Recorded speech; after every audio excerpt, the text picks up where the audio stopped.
Hey everyone, I'm Russell. I'm Lindy. And today we're in our hallway. We are doing one of those projects that we all put off doing, baseboards. Trim work, my nemesis.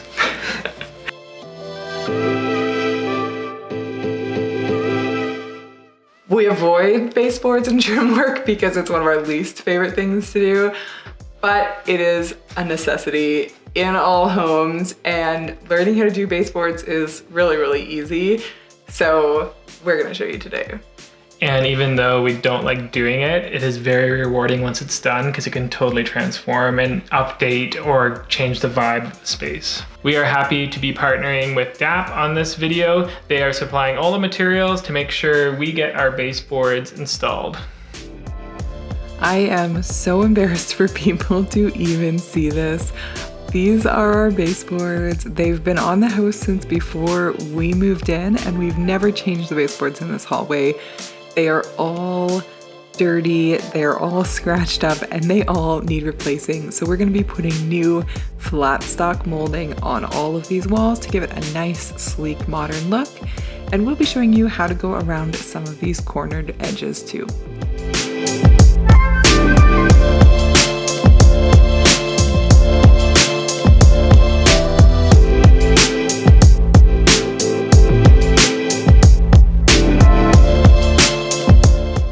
So Lindy's really excited because now she has to listen to me for this whole project in my direction. That's very unusual in this house.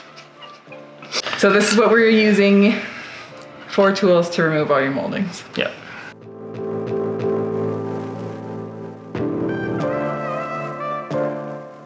We're starting by removing the old moldings, and the first step is to take that utility knife and score along the caulking on the inside and outside edge of all of your moldings. There's no caulking up here.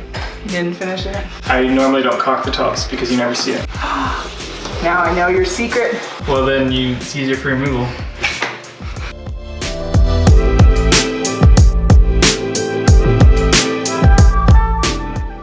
Then the easiest way to remove your first piece is to hammer your pry bar into the corner of your top piece of molding. If you do it from underneath like I'm doing here, it will help prevent any drywall damage on the other side.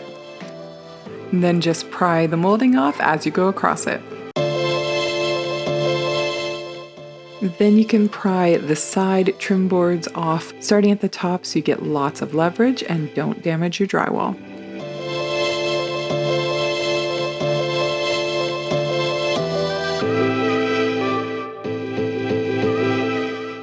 And don't forget to remove any nails right away that might have been left behind after you removed the trim.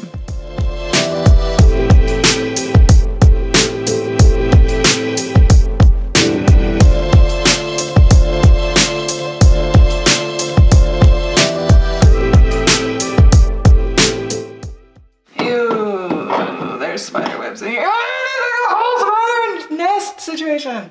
It's a little bit dramatic. So that's just what you do to the help. Yep. I can't get this. This one needs pliers. Okay.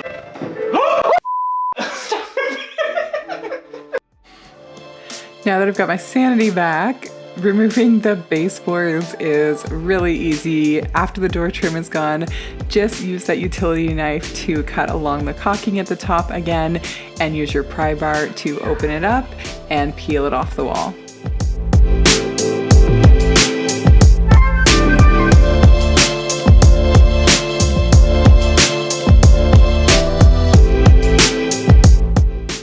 Lindy has done 1, 2, 3, 4, 5, 6 openings in a bunch of baseboards, so I think she's trained.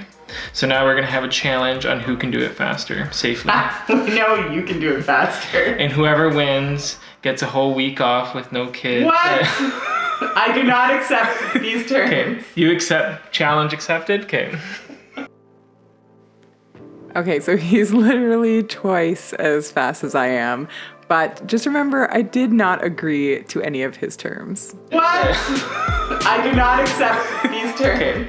Just gonna give a quick comparison of what we're starting with and what we're going to. So this is the original baseboard. It's 3.5 inches high. And then this is the new flat stock baseboard that we're going to, and it's 5 inches high. And they're both, actually this is 1/2 inch thick and this is 5/8 thick on the base, and then it profiles up. And then this is the molding, it would have gone like this. This is the molding that we had on the doorway, and it's 2.25 inches wide. And we are going to a flat stock that's 2.5 inches wide. And this is just the way it worked out, but it makes our life a lot easier that the moldings are slightly wider. This is nice because when we go to a slightly wider molding, it actually covers the area that we cut to remove the existing molding and any damage that might be behind it. So it makes minimal repair work required. If you were going the reverse, and let's say you're taking a wider molding off and putting a narrower molding up just because of style or the profile choice, and you had something that looked like this, you're gonna have to repair all these edges. And the way I would do this is take a sander, make sure in a putty knife, get rid of all like the caulking and whatnot, get this smooth, do a layer of mud, sand, prime it, make sure it looks smooth. And when you prime it, you might find a few other spots you want to touch up with mud, and then mud and sand again. And then once you have this all uniform and nice and smooth, you can put up your narrower moldings and it would look like you never even fixed the wall or messed up the wall or changed moldings from that line. We have one, this is probably the worst spot that we had that ripped when we tried to remove the molding. So here, if we were to just put the molding up, you can see that this little part here would be exposed, and even with paint, you're gonna have a ridge there. So to properly fix that, we are gonna use, this is a DAP wall repair kit. We don't need the tape. We're gonna use that for some of the bigger holes on different walls where we have a hole in the wall from a hanger. But here we're just gonna use the putty knife and the spackling to patch this.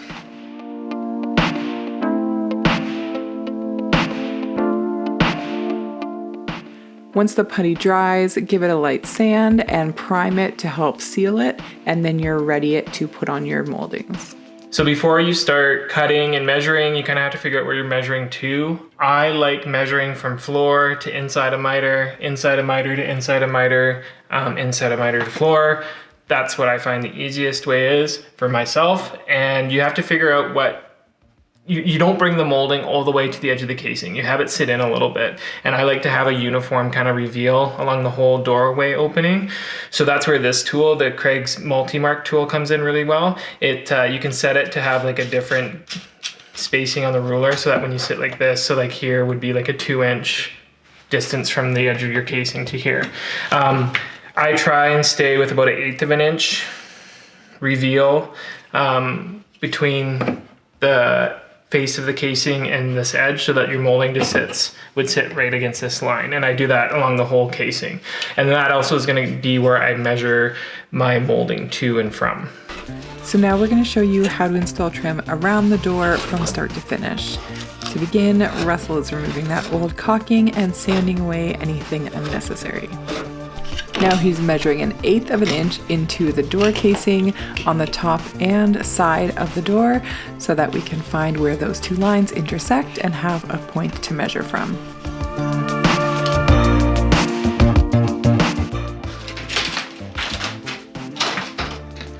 So 79, I'm gonna say 79.5.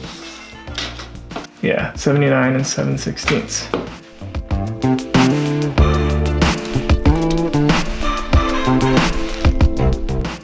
Now you can transfer those measurements to your molding. Make sure that you are measuring from the inside edge and drawing your 45-degree angle in the right direction.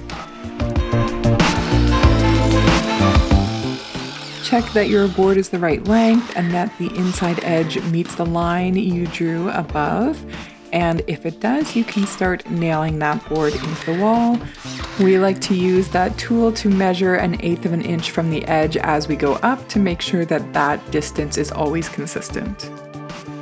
Then we measure and cut the top board to that same corner we'd previously drawn.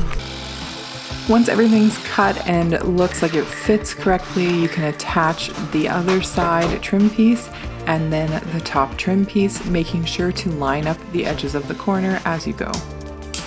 We also put some construction adhesive in these miter joints to help minimize any cracking as your house shifts in different months.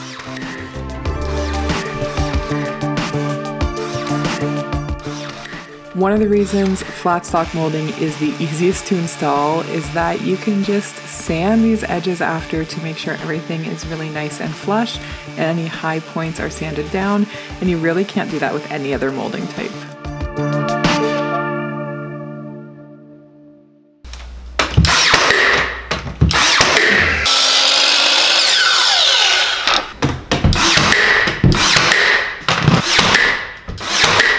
So you're gonna start from the bottom. Started from the bottom. Started from the bottom. Drake would hire me. Drake would. I don't know if I would hire you for Mouldings yet. Next up is baseboards, which theoretically should go a lot faster. Although we have a few rounded walls, that'll take a little bit more effort to do. Any baseboards between walls are really easy to do. Just cut one edge straight, mark where the second edge meets the trim, cut it there, and then attach it to the wall with your nail gun. For this corner, we have a bullnose corner bead instead of like a 90-degree angle. So traditionally, when you come around a corner, you miter your moldings at a 45, and it would look like this, which doesn't look right on a bullnose corner. The proper way to do a bullnose corner is to cut 22.5-degree angles. So this is this template. I don't have an exact fit, but here we have a 22.5-degree angle inside. And then here we have 22.5-degree angle, 22.5-degree angle, and this is also a 22.5-degree angle. And then when you meet them up,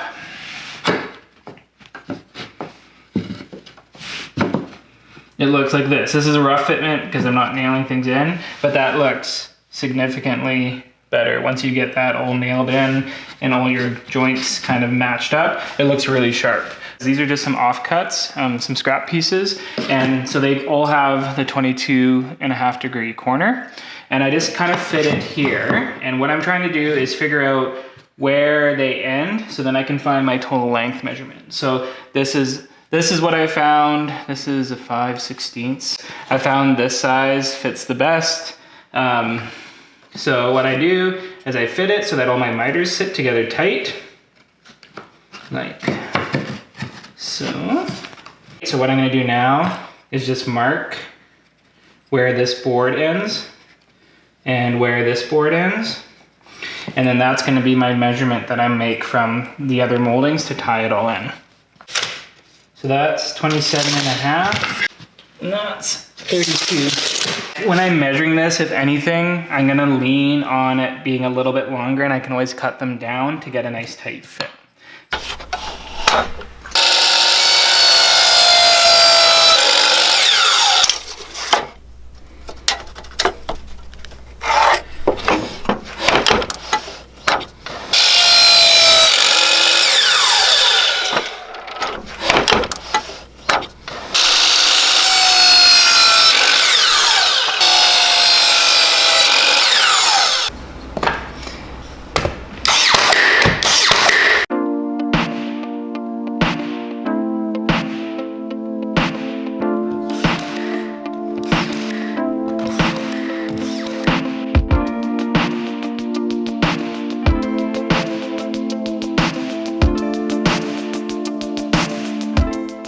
So door trim is up, baseboards are up. The next step is to fill any of these nail holes and to fill any gaps in the corners where the moldings meet. So again, we're gonna use DAP's Dry Dex spackling, goes on pink and dries white, and we'll fill all our holes with those. And then one other thing, these nails aren't raised, but sometimes you will have nails that don't go fully into the molding. And if that happens, you can use one of these, which is a little punch, and just put it on top of the head of the nail and hammer it in. And that will push the nail into the molding so that you'll be able to putty over top, because you want this nice and flush, or you will be able to see every bump in your molding after you paint.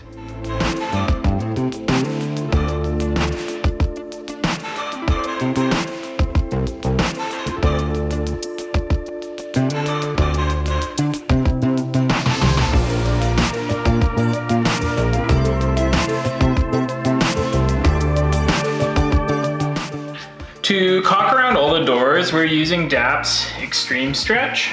It's paintable.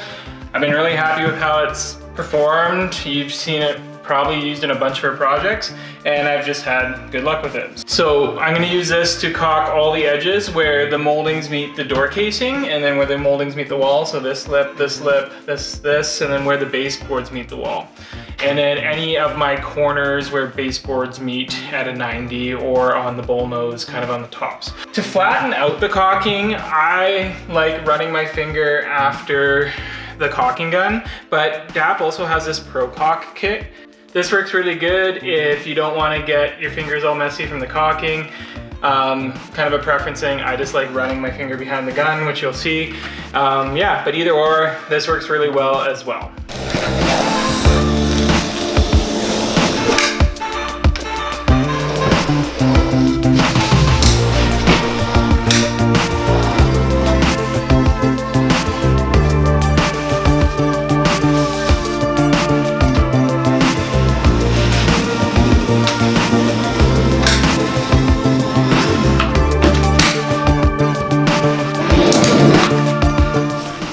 So everything is nice and dry. The next step is to sand it down. So I like to have a long sanding pad like this, because the longer it is when you go to sand, especially around your corners, it's gonna keep everything nice and level.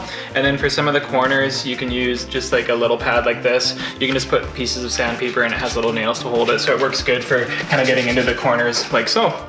So yeah, I'm using 120 grit sandpaper. That works really good. That's a good flat enough finish for walls, drywall work. And yeah, so now it's about to get dusty.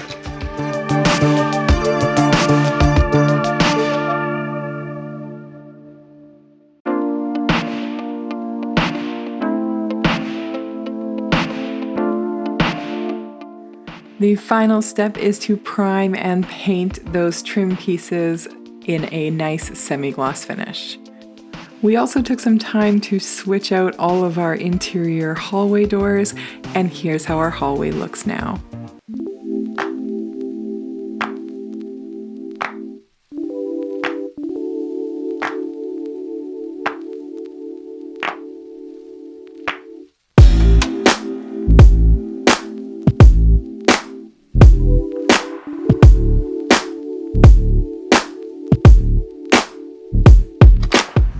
We couldn't be happier with how the moldings and door trim turned out.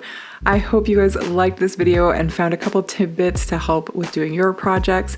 If you liked the video, please give it a thumbs up and let us know in the comments below. And don't forget to hit that subscribe button for more DIY tutorials.